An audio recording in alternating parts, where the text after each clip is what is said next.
Hello students, in this video we will be seeing the first topic of our syllabus, networks.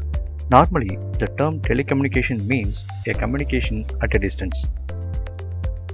The word data refers to the information presented in whatever form is agreed upon the parties creating and using the data. Data communications are the exchange of data between two devices via some form of transmission medium such as wire or cable. We can see that the sender is sending a message through a medium. This mediums are connected. If the mediums are connected together, it forms a network. So, in order to send the message effectively, we need a sender, we need a medium, and we need a receiver. Apart from this, we need a protocol. That means a set of rules which is to be followed both by the sender as well as the receiver. This picture shows that there are three types of data flows available. One is simplex, half duplex and full duplex.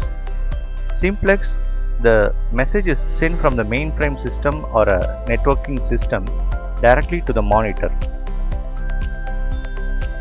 Second one is half duplex, where the message is sent between two stations but not simultaneously.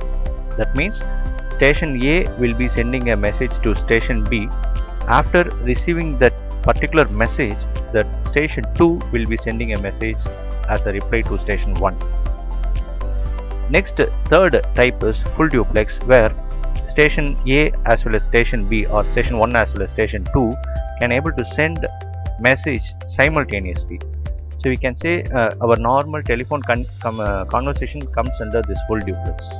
A network is a set of devices which is often called as nodes connected by a communication links.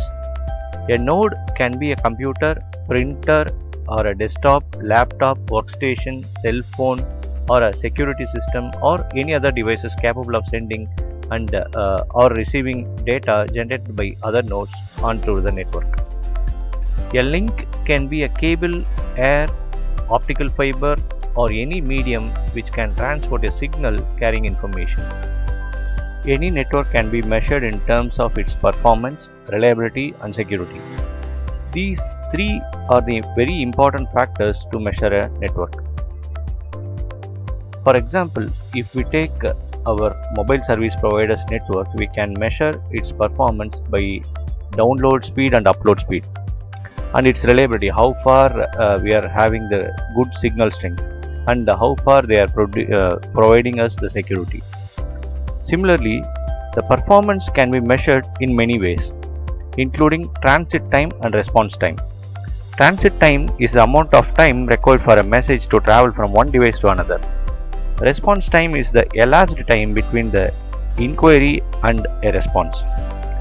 The performance of a network depends on the number of factors, including the number of users, the types of transmission medium, the capabilities of the connected hardware, and the efficiency of the software.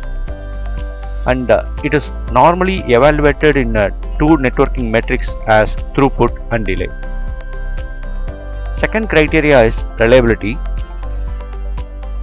That means reliability is the failure rate of a network component. It is measured in terms of its availability and robustness. The third important network criteria is security. Network security issues including protecting data from unauthorized access, protecting data from damage and development, and implementing policies and procedures for recovery from breaches and data losses. Before proceeding with the types of networks, here we are seeing the physical structures of a network. For communication to occur, two devices must be connected in some way to the same link at the same time. There are two possible types of connections which is shown here. One is point-to-point and the next one is multi-point. In point-to-point network, there will be a station 1 and station 2 which is connected via the same link.